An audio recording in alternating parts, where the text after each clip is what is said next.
Hi, you're listening to Coffee with Keaton Sunchild. This podcast was created to inspire Native leadership and to keep Indian country informed on what is happening in the local, state, and federal governments, covering issues affecting tribal communities and to hold elected leaders accountable.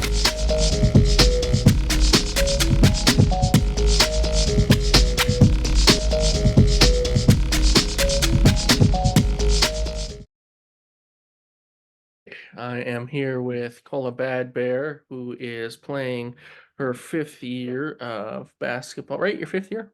Yep. Yep, fifth year of collegiate basketball at MSU Billings after previously being at MSU in Bozeman. Kola, how are you today? I'm doing good. How are you? Good, good, good. So Kola originally played for Billings Senior, correct? Or- Yep. Perfect. What kind of got you into to basketball? Why'd you choose? I know you played volleyball in high school Mhm. as well. Did you play any other sports in high school? Nope, just volleyball and basketball. Perfect. What made you choose basketball over volleyball? Mm, I definitely think volleyball is more fun, but to me, basketball is more rewarding. It's a lot more strenuous and it's more of a physical game where volleyball, you don't really get to touch the other players. So I really like that aspect of basketball because I'm a very physical player. But yeah, just more rewarding, I guess, in the sense it's a little harder for me, I guess you could say. Physically, I think it is. Um, and so that's why I chose basketball. Perfect. Yeah, I Cola played at the same time as my sister, who played in at Great Falls. So got to watch Oh, her for 4 years. In high school, 3 years in high school. Obviously, didn't get to play your senior year. Talk to me about that. How'd you deal with not being able to play basketball your senior year? I know that kind of influenced your decision to come back and play in Billings this mhm. last year, but how did you handle that? Obviously, that's a pretty devastating injury, and not a lot of people are able to come back and Yeah. play at any level, let alone a Division 1 level. But you were able to do that. So talk to me about that a little bit. Yeah. Well, it was definitely hard at the time. I mean, looking back now, I was just very dramatic. But my mom was a big help, my sisters, just my family, and I have some really good high school friends that I'm still best friends with today that were just at the house with me day and night. No, I was never alone. And they made it fun. And I had a lot of like mentors from playing with previous players who had torn their ACL in high school or college. And I had some like players that were playing in Bozeman at the time that had torn their ACLs, like reached out to me and just kind of gave me words of motivation. And something that just stuck with me that helped me get through the whole process was Jean Ann Lemlin had told me to like celebrate the little things and celebrate the little milestones, like being able to straighten your knee or like your leg for the first time, like go get ice cream or just like any little thing, like just to celebrate it and just to realize like those little steps are going to get you a lot further than you're expecting. Just take it day by day because it was hard in the moment. But I wouldn't have wanted any other way. I feel like I definitely progressed as an athlete mentally during that time, and physically, and it just prepared me more for college than I was expecting. Yeah, I mean, obviously that can be pretty devastating. So to be able to keep a good head on your shoulders, and obviously it sounds like you had a good support system. Obviously, that is paramount to being able to come back and still play at a really high level. You kind of mentioned your family a little bit. What's it like being part of such a close knit? Obviously, Native families are very close knit, very supportive of one another. Mhm. Um, how have they helped you just throughout the whole journey, not just being hurt, but playing basketball, growing up Yeah. in Montana, things like that. Well, they're definitely my anchor, I would say. I mean, my dad was the one who got me into sports and introduced me to softball, basketball, volleyball, just kind of got me into everything cross country and just developed me from a young age. And I decided to continue with that throughout high school and or college. And I mean, thanks to my parents, I got the opportunity to play club basketball and volleyball. So I got to get out of the state and go play in front of college coaches in different places. So it's easier for me, I guess you could say. Um, but and then just having their support, their continuous support, like they would be at every home game in Bozeman. I mean, it was only 2 hours, but it was still hard to be away from family. I mean, like you said, Native American families are super close and tight knit. So it was hard for me just thinking about all the things I was missing out on back home, especially having to be there all summer and just year round. It was super hard, but they made it easy by just FaceTiming me and visiting me as much as possible and just reminding me like Sundays when I could come back, they were like, just like Thanksgiving dinners, because I would not get to be home for Thanksgiving or much for Christmas. So they just made the time I was there worthwhile and were super supportive. And yeah. Yeah, obviously super helpful to have that um, support system around. Mhm. They have helped turn you to a really good human. Obviously, that you have a pretty decent sized platform. There's a lot of people that look up to you in and around Montana, especially young girls. You do a lot of work with MMIW, MMIP. What kind of drew you to that? Obviously, there's a lot of different things you Yeah. could have chosen to support, but talk to me about kind of what went into that. Yeah. Well, so my freshman year in Bozeman, I had an assistant coach. Her name was Katie Mobley, and she's from Bozeman, so she's grew up there and everything. Um, and she had pulled me into the office one day and asked what I thought of having a game recognizing like Native Americans. And that's like what I just kind of got the gist of. I'm like, oh, like celebrating Native Americans. Yeah, whatever. Cool, let's do it. And then it got to the topic of where she was wanting to like raise awareness on MMIP. And at that point, as a freshman, I mean, I knew bits about it, just being from the reservation, you hear people going missing and all these things. But that year, it was Selena Not Afraid that went missing. And that was someone I'm related to. What didn't know her too well, but knew of her and her family. But and I had like my teammates at the time were asking me like, "Oh, I didn't know this was as big as a problem as it is," because we had that game, we wore red. The coaches talked about like the statistics that they could find to the team, and they didn't understand. They're like, "Oh, I didn't know this was like a problem." And they wanted to know more, and I just didn't know the answers to those questions at the time. And so that just kind of lit a fire in me to educate myself more on this subject and topic so I could educate those around me that were interested in knowing what's going on.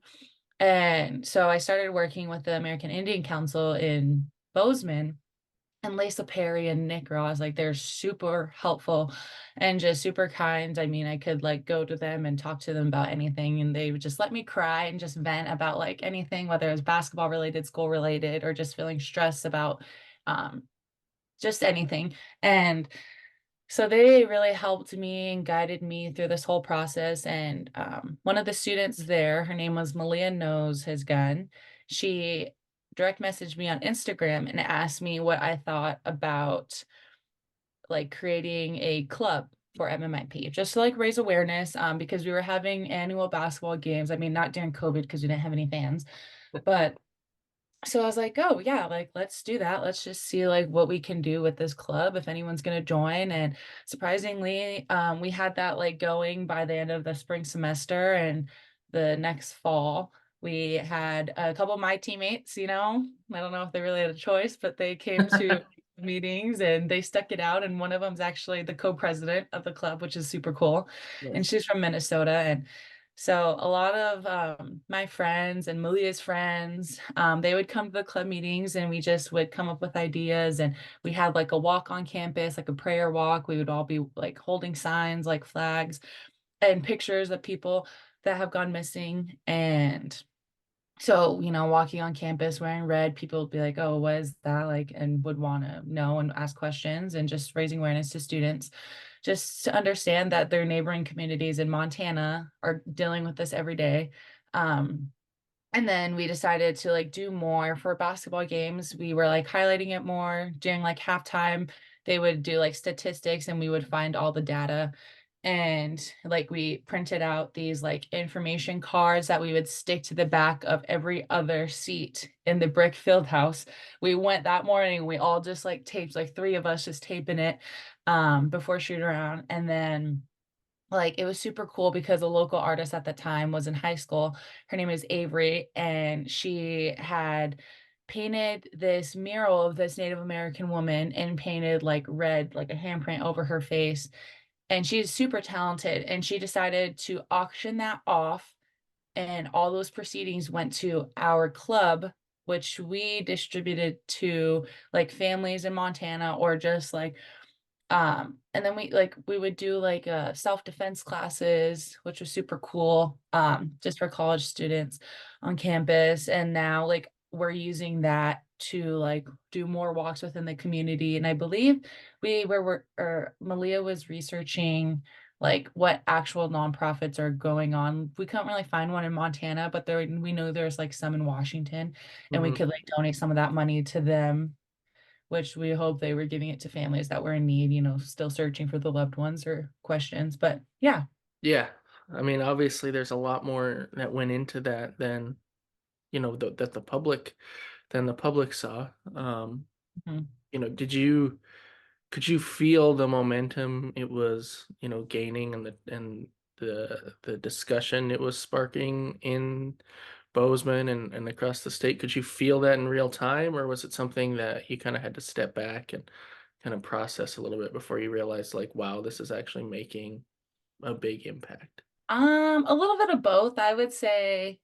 I felt it in real time in the sense of like I had a lot of like boosters who donated to the women's basketball club, like would always just come up to me and just like would congratulate me on like all I was doing. And a lot of like there was a couple of them that were just like so fascinated by Native Americans and the community. Like I would go to their house and they would just have murals and like all these things, and they were, like they were just so fascinated by Yeah. me in general. So they were super interested, and they were like so thankful that I had brought this up, especially to the Bozeman community, being, Mhm.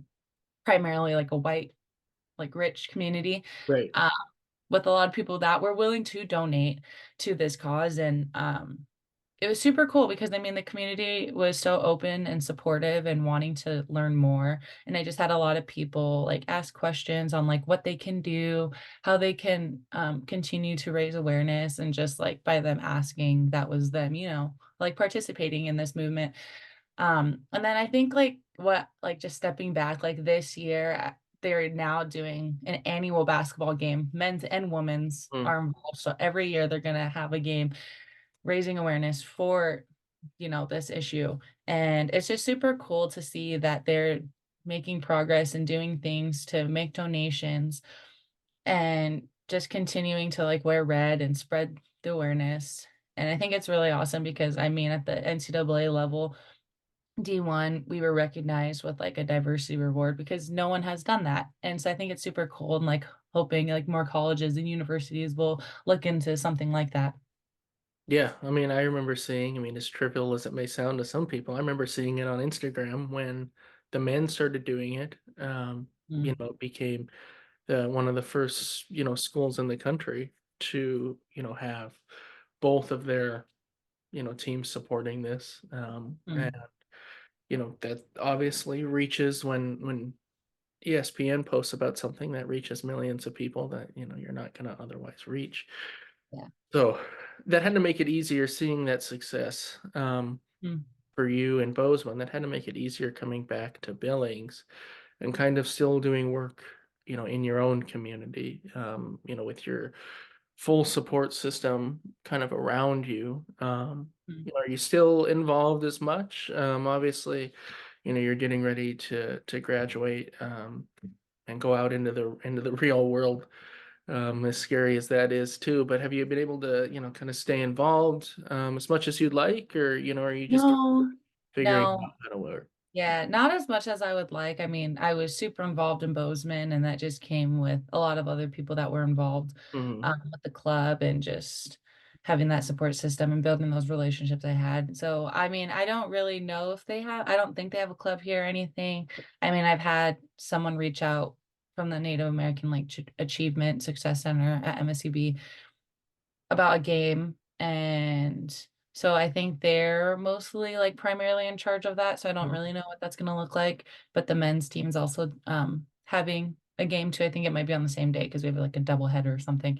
Yeah. But no, I'm not much as involved like here, and maybe that's just because I mean I'm so new and I wasn't really much Right. on campus with being having like online classes. But yeah. Yeah, always kind of tough to make that transition and be the new old person Yeah. around. But what would you say to people who want to be involved but might not know how to be involved? Maybe, they're a little bit intimidated to get started or, don't really know where to start. What kind of advice would you give to them? Yeah, I mean, like if you know someone that is a part of the Indigenous community, like maybe just start there, ask questions there. Or if you want, you can honestly just research it and just look up like statistics on missing and murdered Indigenous women and people like in Montana. And then, I mean, data is super hard to find, but it will definitely open your eyes to see it is a crisis. And even just honestly going on Facebook, you see so much different stories, and there's different like communities, and there's like a group page of people just sharing like missing people, and just all that. So it's one way to educate yourself. Yeah. And then kind of last couple things here. Obviously, you became somewhat of a hero for a lot of young girls around the state. They saw themselves in somebody doing what they love at a really high level, competing, winning, which is important. What would you say to them as they, kind of chase their dreams, kind of getting started at maybe they're just getting started playing basketball or playing any sport or, even just getting started in activism. What would you say to, somebody just getting started? Yeah, definitely just to stick with it and like understand that it's not easy. It's hard. Especially college basketball. It can be hard. It becomes like a full-time job. Sometimes your mental health isn't okay, and that's okay. It's okay to ask for help. And it's okay to leave the reservation because family is always there. You can always go back. Blood will always be there. If anything, they want you to go, even if sometimes it doesn't seem like it. It's only 4 years. Chase your dreams, just like stick to it. And you have to be willing to sacrifice, whether that's getting to the gym after school and rather than hanging out, or just eating healthier, not going to parties, and just not, like entertaining those type of things that can limit your progress or opportunity to go to the next level playing. But to remember to have fun, because it drains you, but just to remember to have fun. And if you can't play for that little girl that loved you when you were young, play for all those little girls back home that are looking up to you. Exactly, exactly. Last question here. Plans for the future. Obviously basketball season still, we're right in the middle of it right now. Yeah. But it's gonna come up soon. Where can people find you here in the next couple months after you leave the basketball court for the last two? Yeah. Well, I've actually have been asked to play in a couple basketball tournaments that like some Native Americans put on. So playing Oh, for nice. money and Pendletons, which would be super cool. Like Yeah. in a travel to like North Dakota, like Miami. Oh, So I'll nice. be doing that and taking a year off, just working and deciding if I want to get my master's in health admin or go into occupational therapy, but kind of leaning towards the master side. Mm, But yeah. perfect. Well, anything else you wanna share with everybody before we let you go? Not that I can think of. All right. Well, thank you for being on. I know, we at Western Native Voice appreciate everything you did while you were in Bozeman, and continue to appreciate you being a fantastic role model for the community. And we all wish you, the best of luck the rest of the season and going forward after that. Thank you. I appreciate that. Thanks for having me too.